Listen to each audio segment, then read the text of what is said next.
उपवास प्रार्थनामा हामी सहभागी भएका छौँ र यो हाम्रो एउटा नियमित कार्यक्रम मात्र होइन, यो एउटा हाम्रो प्रभुसँग नजिक हुने समय र विशेष गरी अहिलेको यो परिस्थितिमा, यो अहिलेको समयमा अझ धेरै नजिक हुने यो एउटा ठुलो मौका छ। र पनि हामीले यी दिनहरूमा मनन गर्नुपर्ने कुरा, के हामीले गरिराखेको कुराहरू, के हामीले गरिराखेको प्रार्थनाहरू, के हामीले गरिराखेको सभाहरू, अनि त्यो साँच्चै नै ग्रहणयोग्य छ त, अथवा अहिले हामीले गरिराखेको यो उपवास प्रार्थना पनि परमेश्वरमा ग्रहणयोग्य छ कि छैन भन्ने कुराहरू हामीले धेरै नै होसियारीपूर्वक मनन गर्नुपर्ने, विचार गर्नुपर्ने, सोच्नुपर्ने समय छ। किन भन्दाखेरि समय परिस्थिति अनुसार अनि यस वर्तमान समाज, वर्तमान संसार बिग्रिँदै गएको र मानिसहरू एक अर्कामा विश्वास गर्न नसकिने, एक अर्कामा भरोसा गर्न नसकिने त्यस्तो माहौलमा, यस्तो परिस्थितिमा अनि झुटै झुट अनि समाचारहरू सुन्दाखेरि पनि कति पटक एकले अर्कालाई नराम्रो पार्ने, एकले अर्कालाई नमान्ने कुराहरूको माझमा हुँदाखेरि कति पटक हामी आफै पनि ती कुराहरूबाट प्रभावित भएको हुनसक्छ। यस कारणले गर्दाखेरि यो उपवासको समय हो। उपवास भन्ने बित्तिकै हामी प्रभुको अधीनमा, प्रभुको मुनि बसेर, उहाँसँगै बसेर उहाँको इच्छा बुझ्ने, उहाँको चाहना बुझ्ने यो समय हो। अनि यस कारणले गर्दाखेरि यो उपवास केवल खालि हामी एक छाक भोकै बसेर अनि अनुहार निन्याउरो बनाएर बस्ने समय मात्र होइन। यस कारणले गर्दाखेरि के हामीले गरिराखेको यो उपवास, हामी बसिराखेको उपवास, हामीले गरिराखेको प्रार्थनाहरू ग्रहणयोग्य छ त प्रभुमा भन्ने बारेमा हामी हेर्नेछौँ। यसको लागि हामी सबैलाई थाहा भएको खण्ड यसैया 58 अध्यायको 1 पददेखि 14 पद र अहिले समय सन्दर्भ सुहाउँदो अर्को खण्डबाट पनि हेर्नेछौँ, योएलको पत्रबाट पनि हेर्नेछौँ र त्यहाँबाट केही कुराहरू हामी मनन गर्नेछौँ सबैभन्दा पहिला। त्यस कारणले गर्दाखेरि आजको वचनको शीर्षक छ परमेश्वरमा ग्रहणयोग्य उपवास।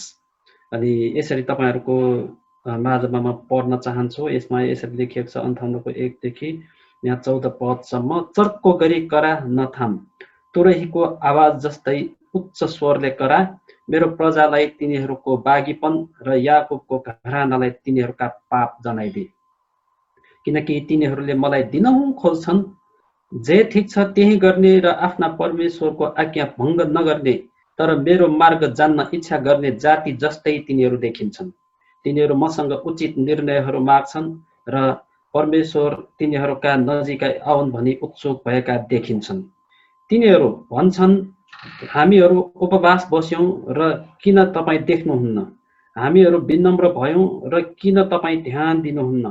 तापनि तिमीहरूका उपवासको दिनमा तिमीहरू आफ्नै इच्छा पूरा गर्दछौ र तिमीहरूका कामदारहरू सबैलाई तिमीहरू शोषण गर्दछौ। तिमीहरूका उपवासको दिन लडाईँ र झगडामा अन्त्य हुन्छ र एउटाले अर्कालाई दुष्ट मुक्काले हिर्काउँछौ। तिमीहरू आजको जस्तो उपवास बसेर तिमीहरूको स्वर स्वर्गमा सुनिने आशा गर्न सक्दैनौ। के मैले चुनेको उपवास यस्तै हो त? यस्तै हो? मानिसले आफैलाई एक दिन मात्र विनम्र राख्ने, के निगालो झैँ आफ्नो शिर झुकाउने र भाङ्रा र खरानी ओछ्याउने दिन मात्र यो हो? के यसैलाई तिमीहरू उपवास र परमप्रभुको निम्ति ग्रहणयोग्य भन्छौ? अन्यायको बन्धन फुकाल्न, जुवाको डोरी फुकाल्न र अत्याचारमा परेकाहरूलाई मुक्त गराउन, हरेक जुवा भाँचिदिन मैले चुनेको किसिमको उपवास यही होइन र? आफ्नो भोजन भोकासित बाँडचुट गर्नु र घर नभएका गरिबहरूलाई शरण दिनु, नाङ्गोलाई देखेर लुगा लगाइदिनु र आफ्नो जात भाइहरूबाट नलुक्नु होइन र? तब तिमीहरूको ज्योति बिहान चाहिँ फुटेर निस्कनेछ र तिमीहरू चाँडै निको हुनेछौ। तब तिमीहरूको धार्मिकता तिमीहरूका अघि अघि जानेछ र परमप्रभुको महिमा चाहिँ पछिल्लोतिरको रक्षक हुनेछ। तब तिमीहरूले पुकारा गर्नेछौ र परमप्रभुले जवाफ दिनुहुनेछ।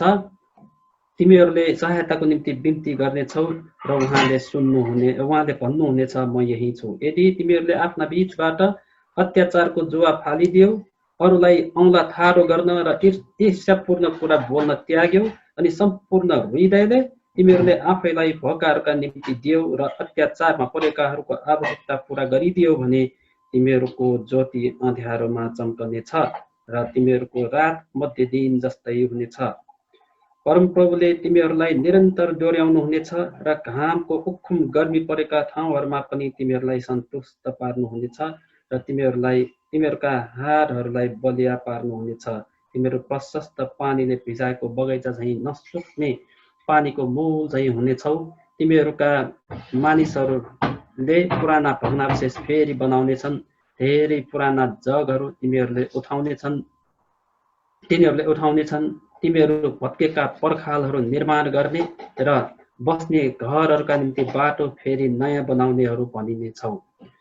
तिमीहरूले मेरो सब्बात दिन तोडेनौ र मेरो पवित्र दिनमा आफू खुसी गरेनौ भने र परमप्रभुको सब्बातलाई आदरणीय ठान्यौ र आफ्नो इच्छा अनुसार नगरी त्यस दिनलाई मान्यता दियौ र यसमा आफ्नो खुसी नगरी व्यर्थका कुरा गरेनौ भने तिमीहरू परमप्रभुमा रमाहट पाउनेछौ र म तिमीहरूलाई देशका उच्च स्थानहरूमा सवार गर्ने तुल्याउनेछु र म तिमीहरूलाई तिमीहरूका पुर्खा याकुबको उत्तराधिकारबाट भोज खुवाउने तुल्याउनेछु। परमप्रभुको मुखैले यसो भन्नुभएको छ। आमेन। अनि यो साँचो उपवास भनेर यो बाइबलमै पनि उल्लेख गरिएको छ र हामी यस बारेमा मनन गर्नेछौँ। र यो खण्डमा यहाँ यशायाले भनिराखेको मुख्य दुईवटा कुराहरू छन्। अनि यो मुख्य दुईवटा कुराहरू चाहिँ पहिलो कुरा चाहिँ के हो भन्दाखेरि हाम्रो उपवास, हाम्रो प्रार्थना, हामी परमेश्वरसँग बसेको मुख्य कुरा चाहिँ परमेश्वरसँग छु भन्ने कुराहरू छौँ भने, परमेश्वरको उपस्थितिमा छौँ भन्ने हाम्रो चेतना छ भने, जागृतिमा हामी छौँ भने पहिलो कुरा 1 पददेखि यहाँ 3 पदसम्म मुख्य कुरा चाहिँ के छ भन्दाखेरि पाप जनाइदिने हुनुपर्छ। एकले अर्काको पाप जनाइदिने र आफ्नो पापको बारेमा पनि हामीलाई चेतना भएको हुनुपर्छ। त्यस कारणले गर्दाखेरि यहाँ याकुबको कुराहरू अनि यहाँ परमेश्वरको प्रजाको कुराहरू गरिराखेको छ र तिनीहरूको बागीपन र तिनीहरूको पाप, तिनीहरूको घरानाको पाप जनाइदिनको लागि यहाँ भनिराखेको कुराहरू छ। त्यस कारणले गर्दा तर्क गरी हामी कतिपटक पापको कुराहरू, कतिपटक नराम्रो कुराहरू होइन, अनि सम्झाउने बुझाउने भन्दा पनि अनि अरूलाई त्यो पाप गर्ने मानिसलाई तिनीहरूको गल्ती भुललाई देखाइदिने भन्दा पनि थामथुम पार्ने, लुकाउने, छुपाउने कतिपटक कोसिसहरू गर्छौँ। तर यहाँ चाहिँ के लेखिराखेको छ, चर्को गरी करा र तोडेको आवाज जस्तै उच्च स्वरले करा मेरो प्रजालाई तिनीहरूको बागीपन। त्यो बागीपन भनेको चाहिँ एकदम विद्रोह होइन, विपक्षमा उभिदिने। अनि हामीलाई कतिपटक चुनावको त्यो माहौलमा पनि होइन, आफूलाई मन नपर्ने उम्मेदवार अथवा आफ्नो समर्थनमा नभएको उम्मेदवार भयो भने त्यसलाई हराउनको लागि बागी उम्मेदवार खडा गरिदिने भनेर होइन, आफ्नै विरुद्धमा त्यो खडा गर्ने हुन्छ। त्यो भने जस्तै परमेश्वरको विरुद्धमा गरेको त्यस्तो किसिमको गद्दारीपन, त्यस्तो किसिमको नराम्रो कुराहरू, यो नराम्रो छ है, यो गर्नु हुँदैन, यो चाहिँ परमेश्वरको विरुद्धमा छ है भनेर त्यो देखाइदिनुपर्छ अरे। त्यो देखाइदिनुपर्छ र तिनीहरूको पापलाई जनाइदिनुपर्छ। अनि तिनीहरूको पाप के हो भन्ने बारेमा हामी धेरै सोच्नै पर्दैन। यही खण्डमा के लेखेको छ भन्दाखेरि किनकि तिनीहरूले मलाई दिनहुँ खोज्छन्, जे ठिक छ त्यही गर्ने र आफ्ना परमेश्वरको आज्ञा भङ्ग नगर्ने, तर मेरो मार्ग जान्न इच्छा गर्ने जाति जस्तै तिनीहरू देखिन्छन्। यहाँ एकदमै याद गर्नुपर्ने शब्द चाहिँ के छ भन्दाखेरि तिनीहरू देखिन्छन्, जस्तै देखिन्छन्। बाहिरबाट हेर्दाखेरि एकदमै राम्रो देखिन्छन् अनि एकदमै राम्रो होइन, अनि उनीहरूको रुटिनहरू हेर्दाखेरि, दिनभरिको कार्यतालिकाहरू हेर्दाखेरि यो समयमा यो गर्ने, यो समयमा यो गर्ने भनेर सबै कुराहरू, रुटिनहरू त्यो देख्दाखेरि, सबै कुराहरू हेर्दाखेरि बाहिरबाट चाहिँ एकदमै राम्रो देखिन्छन्। यहाँ शब्द एकदमै चलाएको शब्द चाहिँ के छ, मेरो इच्छा जान्न इच्छा गर्ने, मेरो मार्ग जान्न इच्छा गर्ने जाति जस्तै तिनीहरू देखिन्छन्। तर यहाँ भन्न खोजेको कुरा चाहिँ के हो भन्दाखेरि तिनीहरू समर्पित जस्ता देखिन्छन् तर समर्पित छैनन्। तिनीहरू एकदमै धर्मी जस्ता देखिन्छन् तर धर्मी छैन। कतिपटक मानिसहरू आफ्नो कुरा लुकाउन भनौँ न, अनि एकपटक हाम्रो निरजले पनि वचनमा भनेको थियो नि, कतिपटक मेकअप गरिदिन्छ होइन, वास्तविक रूपलाई छोप्नको लागि, वास्तविक कामलाई छोप्नको लागि, वास्तविक नराम्रो कुरालाई छोप्नको लागि मेकअप गरिदिन्छ। मुखुन्डो लाउँछ। आजकल त अब हामी यो रोग बिमारको कारणले गर्दाखेरि धेरैजना होइन चाहेर नचाहेर पनि हामी मुखुन्डो लगाउनु पर्ने भएको छ। कोही चाहिँ होइन बराह जस्तो देखिए बाराही जस्तो होइन लामो मुख भएको किसिम किसिमको मास्क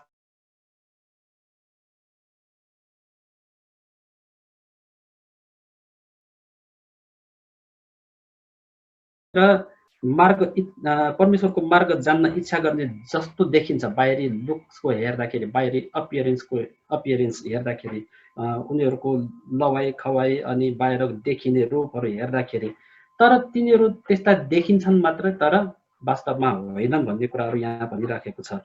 अनि यहाँ अर्को पनि कुरा के भनिराखेको छ भन्दाखेरि तिनीहरू मसँग उचित निर्णयहरू माग्छन्, ठिक निर्णयहरू माग्छन्। अनि कतिपटक यो शास्त्री फरिसीहरूले पनि होइन प्रभुलाई परीक्षामा पारेको, प्रभुलाई जाँच्नको लागि यसले ठिक जवाफ दिन्छ कि दिँदैन भनेर जाँचेको जस्तो। अनि त्यस्तो वास्तवमा उनीहरू आफैलाई थाहा हुन्छ यो चाहिँ नराम्रो हो अनि यसको बारेमा यसले के भन्दो रहेछ।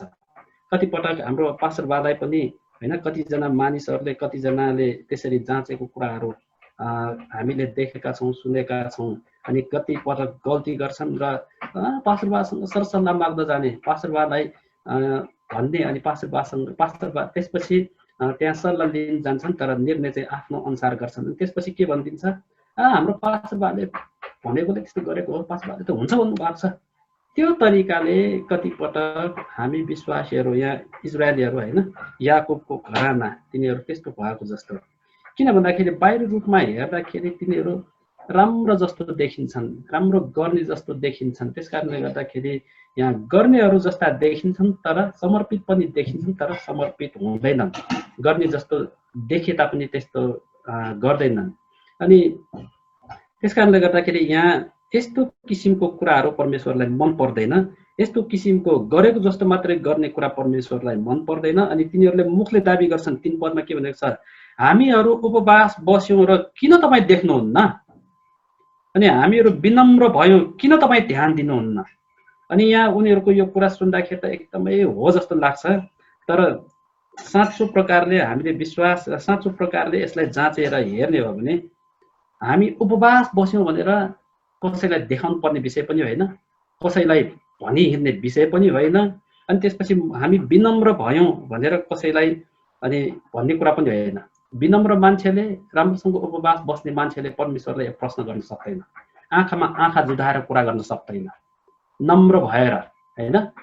त्यस कारणले त्यो मन्दिर अगाडि आएर ठुल्ठुलो स्वरमा प्रार्थना गर्ने जस्तो मैले यो पनि गरेको छु, त्यो पनि गरेको छु, तपाईँको विरुद्धमा केही पनि गरेको छैन भनेर त्यो भने जस्तै कतिपटक हामी त्यस्ता मानिसहरू जस्ता देखिन्छौँ। तर साँचो रूपमा म त पापी नै हो, मैले तपाईँको योग्यको, तपाईँको सामु आउने योग्यको काम कुनै पनि गरेको छैन भनेर साँचो रूपमा पश्चाताप गर्ने मान्छे चाहिँ ग्रहणीय के हुन्छ। त्यस कारणले गर्दा कतिपटक हामीले गरिराखेको यो सबै काम कुराहरू चाहिँ के हो भन्दाखेरि रीति विधि होइन, रुटिनहरू मात्रै, दैनिक गर्नुपर्ने काम, यो पछि यो, यो पछि यो। त्यस कारणले गर्दाखेरि मैले केही कुराहरू अघि नोट गरिराखेको थिएँ। यहाँ नोटमा चाहिँ के लेखेको छु भन्दाखेरि अनुहार हेर्दाखेरि होइन, मान्छे अनुहार हेर्दाखेरि, उसको लवाइ, उसको बाहिरी आवरण हेर्दाखेरि हेर्दै गरी खाला जस्तो होइन, गर्ने खालको जस्तो देखिन्छ, तर काम, विचार र व्यवहार भन्ने पटक्कै त्यस्तो हुँदैन। मुखले भनेको कुराहरू, प्रतिज्ञाहरू पुरा गर्दैन। अनि बाहिरी सक्रियता र बोली व्यवहार देख्दाखेरि खुब मेहनत गरेको जस्तो देखिन्छ, तर देखिनु र हुनुमा धेरै फरक छ। त्यस कारणले गर्दाखेरि हाम्रो उखान छ नि होइन, सबै पहेँलो धातु चाहिँ सुन हुँदैन होइन। त्यस कारण त्यो भने जस्तै समर्पणता बिनाको काम र काम बिनाको समर्पणता परमेश्वरलाई मन पर्दैन। परमेश्वरले चाहेको यस्तो कुरा होइन। परमेश्वरले त समर्पणताको साथसाथमा काम र कामको साथसाथमा समर्पणता, भित्र हृदयदेखि नै यो परमेश्वरको लागि ग्रहणयोग्य हुने तरिकाले म गर्छु भन्ने कुराहरू विचार गरेर काम गर्ने मानिसहरू हामी हुनुपर्छ। अनि यही सम्बन्धमा अलिकति कुराकानी गर्नु पर्दाखेरि कतिपटक हामी आफैलाई झोट बोल्दाखेरि त्यो झोट हामी आफैलाई त चित्त बुझ्दैन भने परमेश्वरलाई कसरी चित्त बुझ्छ भन्ने कुराहरू हामीले याद गर्नुपर्छ। अनि त्यस कारणले गर्दाखेरि परमेश्वरको प्रजा र याकुबको घराना यस्तै थियो। अनि परमेश्वरको प्रजा र याकुबको घराना भनेर हामी यसलाई इन्टरप्रेट गर्दाखेरि कतिपटक हामी आफैलाई एउटा परमेश्वरको विश्वासीको रूपमा आफैलाई विचार गर्दाखेरि याद गर्नुपर्छ, कहीँ कतै हामी पनि यस्तै पो छौँ कि भन्ने हामीले विचार गर्नुपर्छ। तपाईँ हामीले आजकल सामाजिक सञ्जालमा एउटा पोस्ट देख्नुभएको छ, अनि प्लेनमा त्यो सामग्रीहरू चामलको बोरा हो कि के हो होइन, 4-5 जनाले एउटा ठाउँबाट अर्को ठाउँमा सारिराखेको हुन्छ, अनि एकजना मान्छे चाहिँ खुब काम गरेको जस्तो वास्तवमा त्यसले त्यो ओसार्ने काममा अगाडि मात्रै देखा परेको हुन्छ, तर त्यो बोरामा हात समेत पनि नलगाएको होइन। तर सबैभन्दा थाक्ने नै को छ? उही हो, काम नगर्ने नै। अनि काम गर्नेहरूको त भित्रदेखि जोस छ, जाँगर छ, मैले गरेको छु भन्ने त्यो कन्फिडेन्स छ, तर काम नगर्नेको अनुहार चाहिँ कस्तो हुन्छ? उसको सेल्फ कन्फिडेन्ट हुँदैन। अनि त्यस कारणले गर्दाखेरि आफैलाई त्यसरी दोषी ठहराउने, विवेकले नै दोषी ठहराउँछ भने परमेश्वरले दोषी नठहराउने कुरै छैन। त्यस कारणले गर्दाखेरि हामीले गरेको देखिने मात्रै होइन, देखिने जस्तो गर्ने, यो गरी खाला जस्तो देखिने मात्रै होइन, साँच्चै नै गर्ने खालको हुनुपर्छ। अनि यो नै साँचो उपवास र साँचो परमेश्वरको भक्त र साँचो रूपमा परमेश्वरमा समर्पित भएको मानिसको रूपमा हामी देखा पर्छौँ। अनि त्यसपछि यहाँ तल व्याख्या गर्दै जाँदाखेरि यहाँ तल भन्दै गएको कुरा चाहिँ के छ? तापनि तिमीहरूका उपवासको दिनमा, अनि बाहिर जतिसुकै राम्रो देखिने भए तापनि अनि उनीहरूको भित्री इच्छा चाहिँ त्यस्ता किसिमको मानिसहरूको भित्री काम चाहिँ कस्तो हुन्छ भन्दाखेरि 3-4वटा पोइन्टको कुराहरू छ। तिमीहरू आफ्नै इच्छा पुरा गर्दछौ। आफ्नो इच्छा पुरा गर्नको लागि हामीले कतिपटक परमेश्वरको इच्छा के हो बुझ्ने कोसिस गर्दैनौँ। हामी उपवास बस्छौँ किन? कतिजनाको वेट घटाउनको लागि उपवास बस्छन् होइन। हामी उपवास बस्छौँ कतिजनाको रोग निको पार्नको लागि हो। रोग निको पार्नु ठिक हो, तर आफ्नै मात्रै सेल्फ सेन्टर भएर। अनि हामी तिमीहरूका कामदारहरू सबै तिमीहरू शोषण गर्छौ होइन।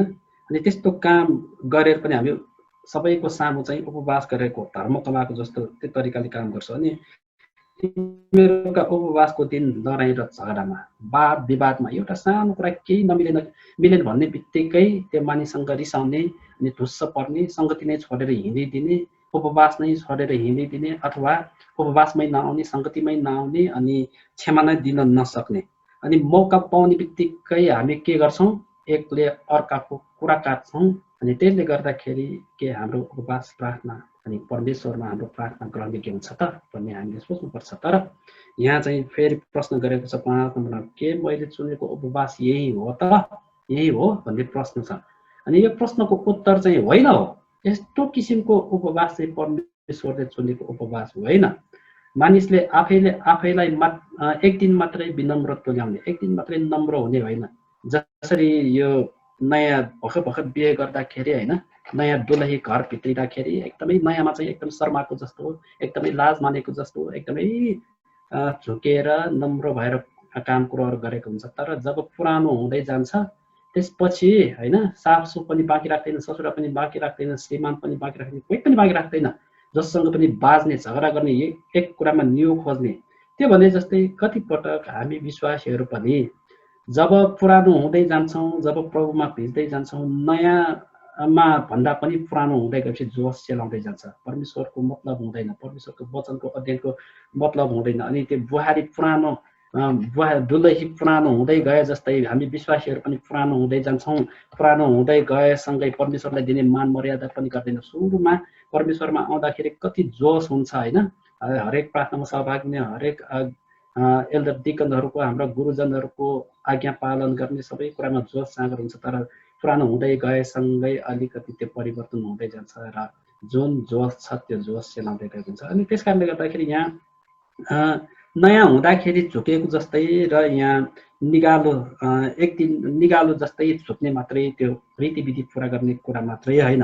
त्यसपछि अर्को कुरा के भनेको छ? शिर झुकाउने, भाङ्रा लगाउने र खरानी ओछ्याउने दिन मात्र होइन। यो भनेको के हो भन्दाखेरि रीतिविधि पुरा गर्ने, महिनाको एकपटक जसरी भए पनि हामी उपवास बस्नुपर्छ है भनेर त्यो रीतिविधि पुरा गर्ने मात्र होइन। यस्तो किसिमको उपवास परमेश्वरमा ग्रहणयोग्य हुँदैन। त्यस कारणले गर्दाखेरि यहाँ गरिएको प्रश्न के यस्तो हो के उस्तो हो भन्ने प्रश्न गरिएको कुरामा यो 5 पदसम्म अनि होइन भन्ने प्रश्न उत्तर हो। त्यस कारणले गर्दाखेरि के यसैको निम्ति तिमीहरू उपवास र परमप्रभुको निम्ति ग्रहणयोग्य दिन भन्छौ? अनि यस्तो तरिकाले भनेको मतलब चाहिँ के हो भन्दाखेरि व्यक्तिगत आफ्नो आत्मकेन्द्रित विचारहरू सेल्फ सेन्टर भन्छ, आफ्नो विचार मात्रै, आफ्नो मनमा जे मन लाग्छ त्यो अनुसारको उपवास चाहिँ त्यो उपवास होइन, आफू मात्रै ठिक हुनको लागि गरिने उपवास होइन। तर यहाँ यसैले भनिराखेको 6 पददेखि त्यहाँ के छ भन्दाखेरि अन्यायको बन्धन फुकाल्न, जुवाको डोरी फुकाल्न अत्याचारमा परेकाहरूलाई, भनेको मतलब समस्यामा परेका मानिसहरू हामीले देख्दा देख्दै पनि तिनीहरूको नजरअन्दाज गर्ने, तिनीहरूको बारेमा थाहै नभएको जस्तो गर्ने, अनि याकुबको पत्रमा लेखे जस्तै नै है यो खाऊ त्यो खाऊ अनि राम्रो लुगा लगाऊ भनेर मात्र पुग्दैन, मुखले भनेर मात्र पुग्दैन, तर हामी अन्तस्करणले जानेर बुझेर सँगै सङ्गति गरिराखेको मानिसहरूको अवस्था बुझेर हामीले सक्ने जति सहायता गरेर अनि काम गरिदिने, सहायता गरिदिने, बाँडचुट गरिदिने, भोका नाङ्गाहरूलाई देख्दाखेरि करुणा जगाउने मनमा त्यो किसिमको उपवास चाहिँ परमेश्वरमा ग्रहणयोग्य हुनेछ। र यस्तो उपवास भयो भने, यस्तो प्रार्थना भयो भने मात्रै परमेश्वरमा ग्रहणयोग्य छ भन्ने कुराहरू यहाँ गरिराखेको छ। त्यस कारणले गर्दाखेरि यहाँ 9 पदको दोस्रो खण्डमा त्यहाँ के लेखेको छ, यदि तिमीहरूले आफ्ना बीचबाट अत्याचारको जुवा फालिदियो भने, अरूलाई औँला ठाडो गर्न, ईर्ष्यापूर्ण कुरा बोल्न त्याग्यो भने, अनि सम्पूर्ण हृदयले तिमीहरूले आफैलाई भोकाहरूका निम्ति दियो भने। कता कता यो पढ्दै जाँदाखेरि एकदमै कहिलेकाहीँ हाम्रो मण्डलीलाई, हाम्रो सङ्गतिलाई प्रत्यक्ष रूपमा प्रभुले यो बोलिराख्नु भएको मैले महसुस गरेको छु। अनि विशेष गरी यो अहिलेको सिचुएसनमा, अहिलेको अवस्थामा हुनेहरूलाई पनि दुःख छ, नहुनेहरूलाई पनि दुःख छ। मैले महसुस गरेको चाहिँ के छ भन्दाखेरि अझ हामी नहुनेहरूलाई भन्दा हुनेहरूलाई धेरै गाह्रो छ। किन भन्दाखेरि ठुल्ठुलो व्यापारीहरूलाई तपाईँहरूले हेर्नुहोस् न, होइन, हामी त सानो काम गर्छौँ, हाम्रो एक पेट मात्रै हो, हाम्रो एउटा परिवार मात्रै हो, तर ठुल्ठुलो व्यापारी बिजनेस गर्नेहरूको कुराकानी गर्ने हो भने स्टाफहरू नै कतिजना, 100 जना 200 जना पालेको हुन्छ, होइन। तर यो सबै बन्द भएको बेला उहाँहरूलाई यति टेन्सन छ, यति टेन्सन छ, करोडौँ करोडको ऋण दिएको छ, करोडौँ करोडको होइन व्यापार छ, अनि समयमा त्यसको ब्याज तिर्न सकेको छैन, समयमा तलब खुवाउन सकेको छैन, अनि तलब पनि अब आदि मात्र दिने भन्दाखेरि झन् आन्दोलन गरिदिने, झन् भएको स्टाफहरू पनि हराइदिने, अनि काममा आउनेहरू पनि त्यो किसिमको एक किसिमको। त्यस कारणले गर्दाखेरि अहिलेको यो अवस्थामा हुनेहरूलाई पनि दुःख छ, नहुनेहरूलाई पनि दुःख छ। तर हाम्रो यसमा भन्न खोजेको मुख्य कुरा त्यस्तो दुःखमा परेका मानिसहरूलाई शान्ति सान्त्वना दिनु आफूले सकेको, मैले बारम्बार म आफैले पनि महसुस गरिराखेको, रुपियाँ पैसाले सक्दैन भने हाम्रो बोली वचनले, हाम्रो प्रार्थनाले, होइन, अनि हामी प्रार्थनामा पनि स्थिर छैनौँ भने कमसे कम ती मानिसहरूसँग बसेर 1-2 घन्टाको लागि उनीहरूको कुरा सुनिदिने। किनभने यति पीडा हुन्छ, दुःख हुन्छ त्यस्तो किसिमको मानिसहरूमा कि कसलाई भन्ने, भित्तातिर हेरेर, होइन, त्यो एसैयामा त्यो राजा रोए, हिजकिया राजा रोए जस्तै कतिपटक त्यस्तो ठुल्ठुलो पोस्टमा पुगेका मानिसहरू, ठुल्ठुलो पद धारण गरेका मानिसहरू ठुल्ठुला बाहिरबाट हेर्दाखेरि ठुलो जस्तो देखिन्छ, तर रुने ठाउँहरू पनि छैन। यस्तो दुःखमा परेका सानादेखि लिएर ठुलासम्म सम्पूर्ण मानिसहरूको दुःख कष्टको बिचमा हामी बसेर प्रार्थना गरिदिने, उत्साह गरिदिने, अनि हामी गएर भेट्न जाने हो भने त्यो बेला चाहिँ परमेश्वरको वचन अनि प्रकाश हुन्छ, तेजिलो भएर आउँछ, अनि अँध्यारोमा बत्ती देखा जस्तै नै त्यो हुँदै जान्छ। अनि यस्तै किसिमको उपवास, यस्तै किसिमको प्रार्थना, यस्तै किसिमको सेवकाईहरू, यस्तै किसिमको सेवाहरू चाहिँ परमेश्वरमा ग्रहणयोग्य हुन्छ, र परमेश्वर त्यस्तै अभिप्राय पुरा गर्नकै लागि उहाँ आउनुभएको कुराहरू पनि छ। अनि त्यस कारणले गर्दाखेरि यहाँ 12 पदमा के भनेको छ भन्दाखेरि यस्तो गर्ने मानिसहरूलाई चाहिँ यहाँ के भनेको छ, भत्केका पर्खालहरू निर्माण गर्ने भनेर भनिनेछ भनेर भनेको छ। अनि बस्ने घरहरूका निम्ति बाटो फेरि नयाँ बनाउनेहरू भनेर भनिनेछ भनेर भनेको छ। अनि यो खण्डलाई याद गर्दाखेरि हामीले डाँडाको उपदेश, होइन, धन्य धन्य धन्य धन्य शोक गर्नेहरू तिनीहरूले सान्त्वना पाउनेछन्, धन्य मेलमिलाप गराउनेहरू तिनी परमेश्वरका छोराछोरीहरू कहलाइनेछन् भनेर भनेको छ। तर त्यसको विपरीत हामीले मुखले मात्रै बोल्ने, तर एकछिनको पनि नभाँच्ने, अनि परालको एक त्यान्द्रो पनि नसार्ने, आफू मात्रै केन्द्रित भएर बस्ने, आफू मात्रै कुराकानी गर्ने, त्यो गर्छौँ भने हामीले सुख पाउँदैनौँ। यहाँ 13 पददेखि के भनेको छ भन्दाखेरि मेरो सभा तिमी तोडेनौ, अथवा परमेश्वरले तोक्नु भएको कामहरू गरेर परमेश्वरको व्यवस्था पालन गर्छौँ भने र आफू खुसी मात्र हैन हो, त्यस्तै पनि हामी आफू पनि खुसी हुनुपर्छ। तर आफू खुसी हुने मात्रै हैन, आफू मात्रै खुसी हुने काम मात्र हैन, तर परमेश्वरको दृष्टिमा आदरणीय भएको कुराहरूलाई हामीले मान्यता दियौँ भने, मूल्य मान्यता राख्यौँ भने, त्यो अनुसार हामी जिउँछौँ भने मात्रै हामीलाई आनन्द प्राप्त हुन्छ। यी दिनहरूमा मैले रोमीको पुस्तक अध्ययन गर्दैछु र रोमीको पुस्तक अध्ययन गर्दै जाने क्रममा यो पहिलो अध्यायमा छु। पहिलो अध्यायमा त्यसपछि त्यहाँ एउटा खण्डमा के भन्छ, परमेश्वर मानिस जातिसँग किन रिसाउनु भएको छ भन्ने बारेमा छ। परमेश्वर मानिस जातिसँग रिसाउनु भएको विषयमा त्यहाँ हेर्नेहरूले किन रिसाउनु भएको छ भन्दाखेरि परमेश्वरलाई दिनुपर्ने मान्यता नदिएर तिनीहरू आफू मन परि चलेको छ, मन परि हिँडेको छ, मन परि खाएको छ, मन परि चलेको छ। त्यसकारणले गर्दाखेरि परमेश्वर मानिस जातिसँग रिसाउनु भएको छ। अथवा अनि रिसाएर पनि के गर्ने, कतिपटक हामी आफ्नो छोराछोरीसँग रिस उठ्छ नि कहिलेकाहीँ होइन। अनि छोराछोरीसँग किन रिस उठ्छ, हामीले सोचेको जस्तो, हामीले भनेको जस्तो तिनीहरूले गर्दैन। हामीलाई बुवा आमा नै मान्न छोडियो भने आजदेखि तपाईँ मेरो बुवा होइन, त मेरो बुवा होइन, त मेरो आमा होइन, यस्तो कस्तो भनेर हामीलाई मान्यता दिन छोड्यो भने कस्तो हुन्छ, हामीलाई रिस उठ्छ नि। तर बुवा आमाको माया कस्तो हुन्छ, जतिसुकै रिस उठे पनि मारौँला जस्तो रिस उठे पनि होइन, हरिवंशले भने जस्तै रिस नउठेसम्म उठ्दैन, उठेपछि मार्नै सकिँदैन, रिस मार्नै सक्दैन भने जस्तै नै कतिपटक हामीलाई बुवा आमालाई छोराछोरीदेखि त्यसरी रिस उठे जस्तै परमेश्वरलाई पनि परमेश्वरको व्यवस्था अनुसार, परमेश्वरको सोच विचार भावना अनुसार, परमेश्वरलाई आदर इज्जत दिनुपर्ने कुरा अनुसार हामी नचलिदिँदाखेरि परमेश्वरलाई चित्त दुख्छ। अनि हाम्रो क्रियाकलापहरू परमेश्वरमा ग्रहणयोग्य हुँदैन, हाम्रो उपवासहरू परमेश्वरमा ग्रहणयोग्य हुँदैन। तर ग्रहणयोग्य हुनको लागि परमेश्वरको इच्छा अनुसार हामी चल्न सिक्नुपर्छ।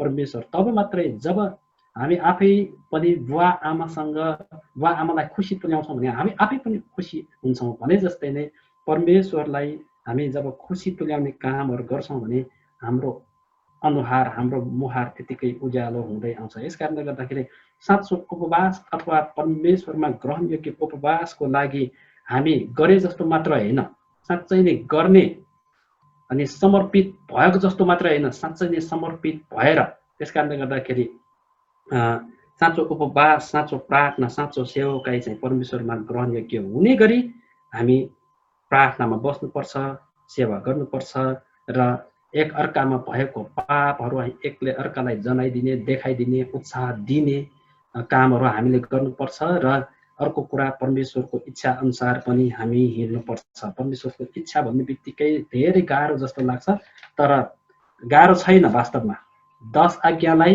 राम्रोसँग ध्यान दिएर यसमा गरेको छ कि छैन, त्यो अनुसार चलेको छ कि छैन भनेर हामीले ध्यान मात्र दिएर हेर्ने हो भने त्यहाँबाट थाहा हुन्छ परमेश्वरको इच्छा के हो। हामी त्यसपछि अर्को एउटा खण्ड पनि हेर्नेछौँ। किन भन्दाखेरि अहिले व्यापक हल्ला सलह फैलिँदै आएको छ भन्ने कुराहरू हामीले सुनिराखेका छौँ। यस कारणले गर्दाखेरि योको एउटा खण्डलाई पनि मैले चुनेको छु, हेरेको छु। अनि यस्तो दुःख कष्टको समय छ। अनि दुःख कष्टको समय हामी रोएर मात्र बस्ने समय होइन, हामी दुःख कष्ट मानेर मात्र बस्ने समय होइन, बरु अरू दिन भन्दा पनि अहिले धेरै सक्रिय हुने समय हो। अहिले जोसका साथ अघि बढ्ने समय हो। अहिले पछिको लागि सञ्चय गर्ने समय हो। यो दुःख कष्टको समयमा उपाय खोज्ने समय हो, अनि रोएर मात्रै बस्ने समय होइन। त्यस कारणले गर्दाखेरि अहिले चाहिँ हामीलाई चारैतर्फ अहिले हामीले रेगुलर रूपमा नियमित रूपमा गर्दै आएको काम त गर्नु परेको छैन नि, होइन। बिहानै 7 बजेर उठेर अथवा 6 बजेर उठेर पसल जानुपर्ने, यो गर्नुपर्ने, त्यो गर्नुपर्ने, ड्युटी जानुपर्ने भन्ने यो समय छैन। तर अहिले हामीलाई ठुलो एउटा मौका छ परमेश्वरको वचनको गहिराइमा जाने र त्यसलाई रिफ्लेक्सन गर्ने, त्यसलाई तौलेर हेर्ने। के वचन अनुसार म चल्दैछु, के वचन अनुसार म हिँड्दैछु भनेर हामीले याद गर्ने यो समय हो। त्यस कारणले गर्दाखेरि अहिलेको लागि यो हाम्रो लागि चाहिँ पश्चाताप गर्ने समय हो। अनि यो उपवासको सम्बन्धमा यहाँ यहीहरूको पुस्तकमा लेखेको कुरा चाहिँ के छ भन्दाखेरि यहाँ पुजारीहरूदेखि लिएर वेदीका सेवकहरूदेखि लिएर सम्पूर्ण मानिसहरू, अनि यहाँसम्म कि यहाँ के भनेको छ भन्दाखेरि भर्खर बिहे गरेर बसेका दुला दुलैहरू पनि आफ्नो अब त्यसलाई चाहिँ के भन्छ, मधुमासको समयलाई पनि थाती राखेर अहिले चाहिँ यो उपवास घोषणा गर्ने समय हो, परमेश्वरको नजिक बस्ने समय हो। त्यसकारणले गर्दाखेरि यहाँ भनेको कुराहरू अलिकति तपाईँहरूको माझमा म याद गर्न चाहन्छु, पढ्न चाहन्छु। यहाँ के लेखेको छ भन्दाखेरि सियोनमा तुरही फुक, पवित्र उपवासको घोषणा गर, पवित्र सभा बोलाओ, मानिसहरूलाई भेला गर, सभालाई अर्पण गर, धर्मगुरुहरूलाई जम्मा गर, नानीहरू र दुधे बालकहरू बटुल, दुलहा आफ्नो कोठाबाट र दुलही आफ्नो भित्री कोठाबाट निस्कुन् भनेर भनेको छ। अहिलेको यो सङ्कटको समय, दुःखको समय, कष्टको समय प्रभुको नजिक हुने समय हो। अनि यो जति पनि सङ्कटको कुराहरू छ, यो सबै कुराहरूको यो झलक दिखलादा भनेर गीत गाए जस्तै यो एउटा भोलि पर्सि न्याय हुने समयको लागि एउटा झलक मात्रै हो, यो एउटा समय बजी मात्रै हो, भोज त बाँकी नै छ हैन। त्यसकारणले गर्दाखेरि यसको लागि हामी तयारी हुने समय हो। यो तयारीको लागि यहाँ भने अनुसार सम्पूर्ण यहाँ सियोनमा तुरही फुक, अब तुरही फुकेर अब हाम्रो आफ्नै टोलको वरिपरिको छरछिमेकीको भनौँ न पुरानो संस्कार अनुसार चाहिँ अब नयाँ खिचोकी गर्ने समय हो। यो नयाँ खिचोकी गर्ने होइन, बाजा बजाएर ठाउँ ठाउँमा खबर दिन जाने समय हो। हामी होसियार हुनुपर्छ है, सबैजना भेला हौँ, अब परमेश्वरमा उपवास बसौँ अथवा परमेश्वरको इच्छा अनुसार जाउँ भनेर उपवास बस्ने, परमेश्वरको इच्छाको खोजी गर्ने यो समय हो। अनि यहाँ भनेको छ मानिसहरूलाई भेला गर, अनि त्यसपछि धर्मगुरुहरूलाई भेला गर, नानीहरू भनेर भनेको छ, सानो नानीहरू।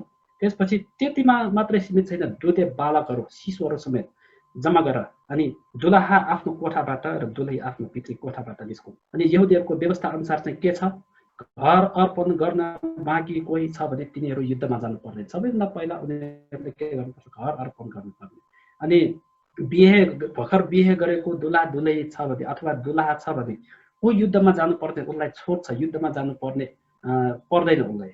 तर यो उपवासको सम्बन्धमा उनीहरूलाई भित्री कोठामा बसिराख्ने छोड यहाँ छैन, किन भन्दाखेरि दुलहा आफ्नो कोठाबाट र दुलही आफ्नो भित्री कोठाबाट निस्कुन् भनेर भनेको छ। किन भन्दाखेरि सङ्कट आइपरेको छ। यो सङ्कटको समयमा हामी आराम गरेर बस्ने समय होइन, हामी चाहिँ परमेश्वरमा आउने समय हो, परमेश्वरमा तयारी हुने समय हो, र अनि परमेश्वरको लागि जोसिलो हुने, जागृत हुने समय हो।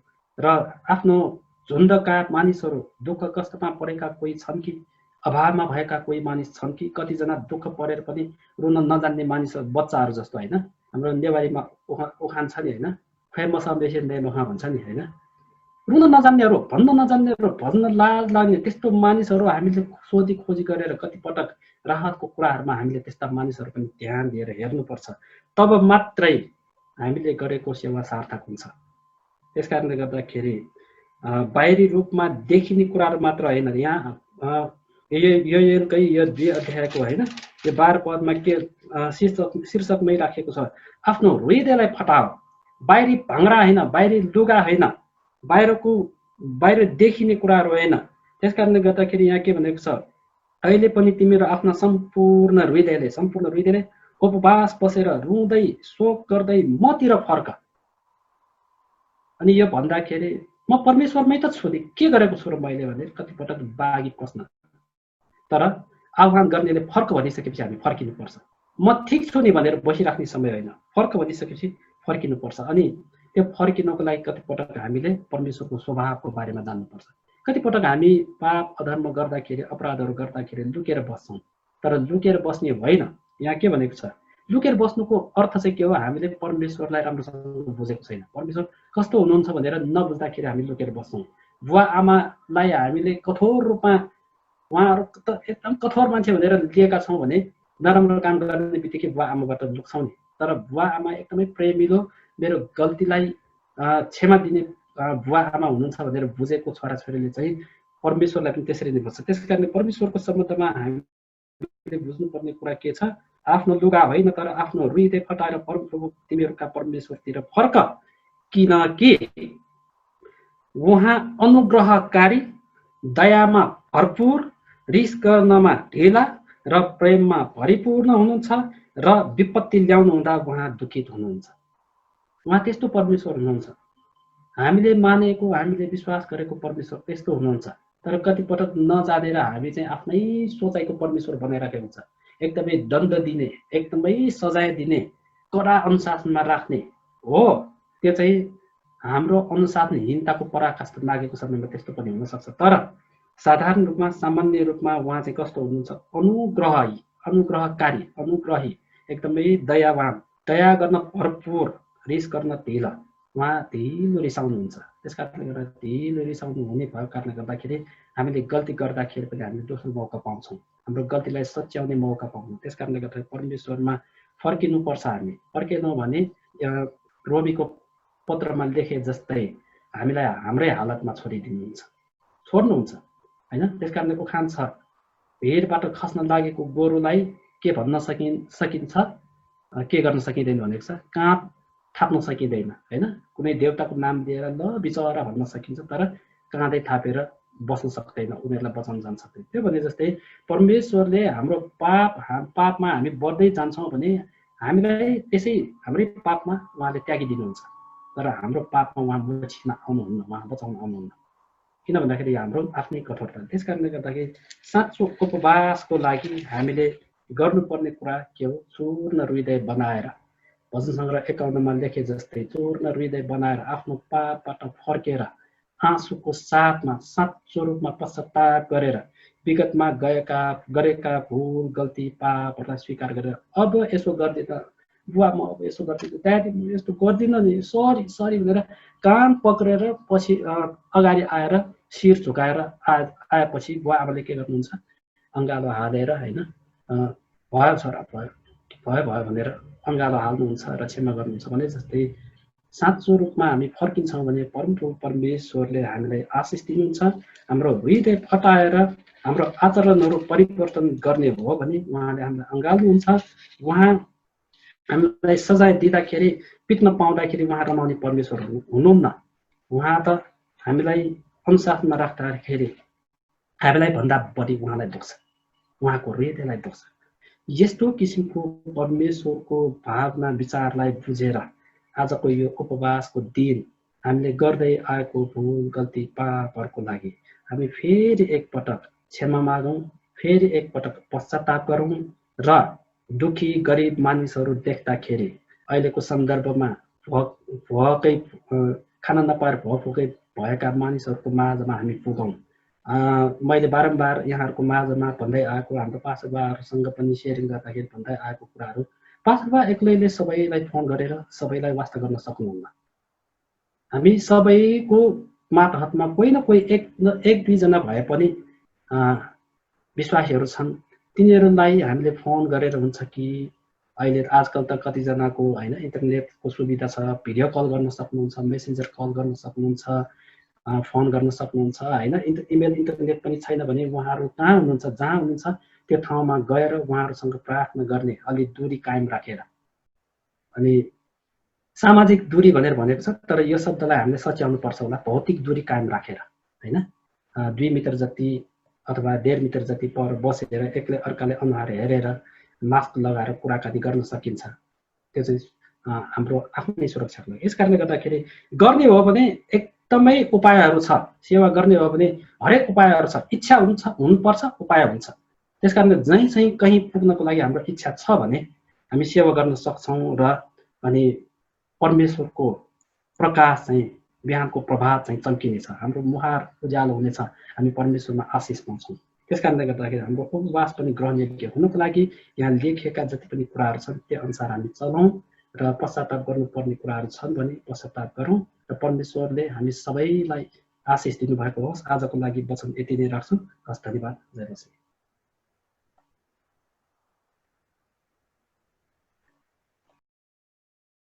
ईश्वर भाइलाई धन्यवाद हामीले साँचो उपवासको बारेमा बोल्नु भएको लागि। अब हामी भएको होस् आजको यो दिन फेरि